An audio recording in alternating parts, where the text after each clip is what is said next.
Welcome to this week's edition of WorldView, a program brought to you by the freshman world history classes. My name is Julia. And my name is Clark. The lead stories this week are about Iran, one of the United States' most dangerous enemies in the Middle East. Iran has recently enriched their uranium to 20% pure.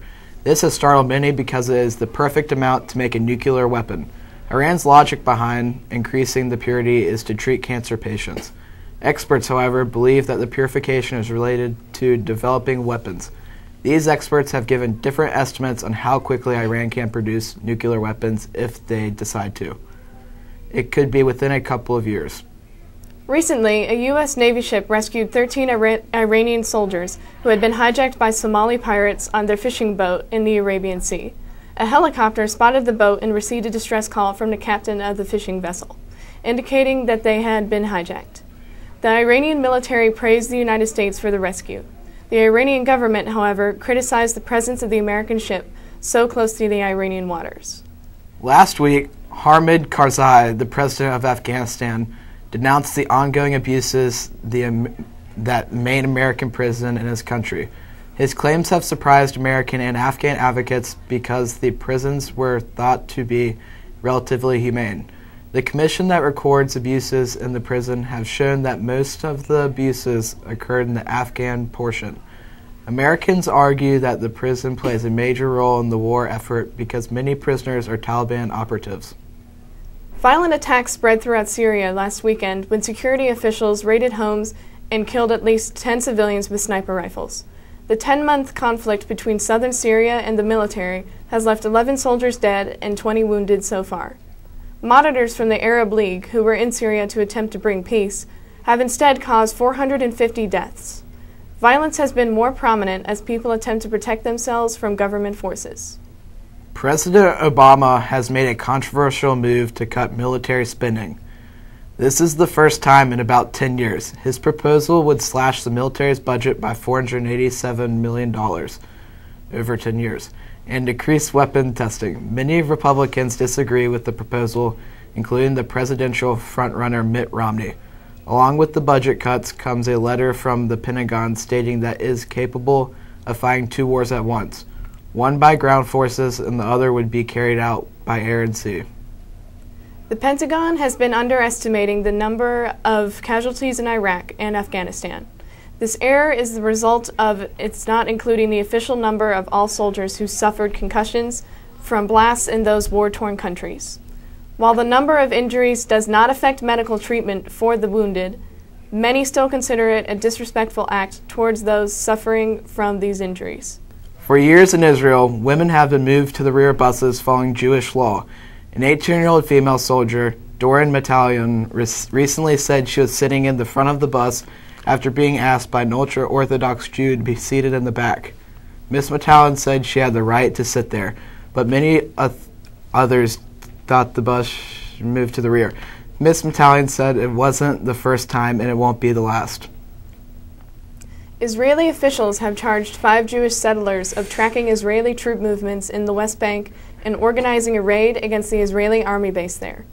The indictment was the first of a promised crackdown on Jewish settlers whose provocative actions have been described as acts of violence in recent years. Small groups of radical Israeli settlers have begun attacking Palestinian civilians, vandalizing property, and distracting Israeli police. More than 20,000 Israel's credit card details were exposed on the internet in 2 waves this week. Officials are not sure yet if it was a single hacker or a group. The hacker used an identity of Oxomar and claimed he was from Saudi Arabia. Only 6,000 of the accounts posted were active, and credit cards companies contacted the owners immediately. After the death of infamous North Korean dictator Kim Jong-il last month, the state-run propaganda channel has begun to attempt to build a highly exaggerated image for North Korea's new leader, Kim Jong-un. According to some North Koreans, Kim is very young and a weak leader, and is in no position to lead the country. However, the propaganda channel is trying to present him to North Koreans in a positive way by showing him in a military documentary. The media reportedly is making many false claims about Kim's life. Now here's Katie with this week's school service report. Thanks, Julia, and hello everyone.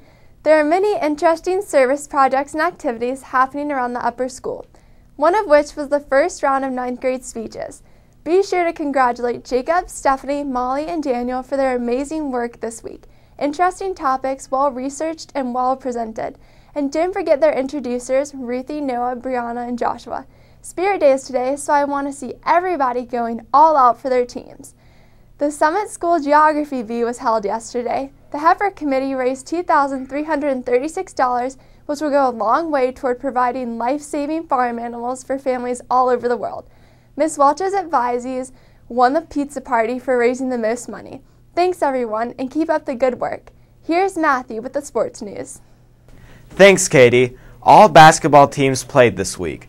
Girls varsity basketball beat Salem Baptist 42-36. The JV girls lost to Millennium Charter Academy 18-23.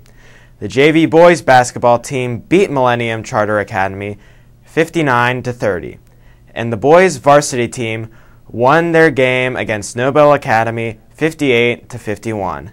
That's all for sports. Now here's Avery and Will with El Tiempo Aguilas. Buenos días, amigos. Yo me llamo Will Fulton. Y yo me llamo Avery McCutcheon. Bienvenidos al programa El Tiempo Aguilas. Este es pronóstico para el fin de semana.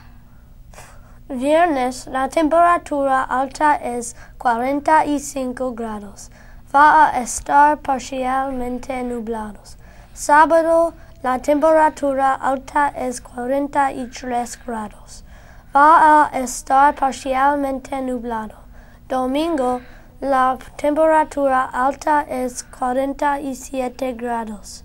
Va a estar claro y soleado. ¡Qué bien! Necesito llevar una chaqueta, sombrero y pantalones. Es todo por ahora. Adiós. Thanks, Will and Avery. Now here's your weekend weather translation.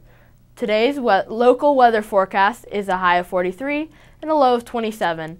It will be sunny with a few occasional clouds, windy throughout the day. Right now, we are in a stationary front with low pressure. A high pressure system is tailing behind. Now in the Midwest, it should catch up with the low pressure over the weekend, bringing us some warm weather. The clear air behind the waves of storms is bringing warm weather throughout the southeast now. Now looking at our extended forecast for the weekend. Saturday will be partly cloudy with a high of 44 and a low of 30. Sunday will be cloudy to partly sunny with a high of 45 and a low of 26. Monday it will be mostly sunny, high of 49, low of 33. Tuesday will be cloudy. Now, looking at our city of the week, it's Martin Luther King's hometown, Atlanta, Georgia, where he was born in a house at 501 Auburn Avenue. Atlanta's forecast is sunny all weekend with warm temperatures. I'm Josh with the Weekly Weather News. Have a great break, everybody. Here's Noah with an editorial. Recently, Iran has acquired low-level nuclear materials. The chaos from the Western nations following this news was all too predictable. A whole spectrum of views about counteractions flared up, ranging from harsh retributive sanctions to a NATO invasion, to launching a preemptive nuclear strike. I feel that none of those are really needed. First, where would Iran fire a nuclear warhead? America and almost all of the Eurasian nations have vestigial warhead defense systems remaining from the Cold War, and there are few other nations that Iran sees as a real enemy. I don't think nuclear weapons from Iran are much of an issue, at least at this point in time.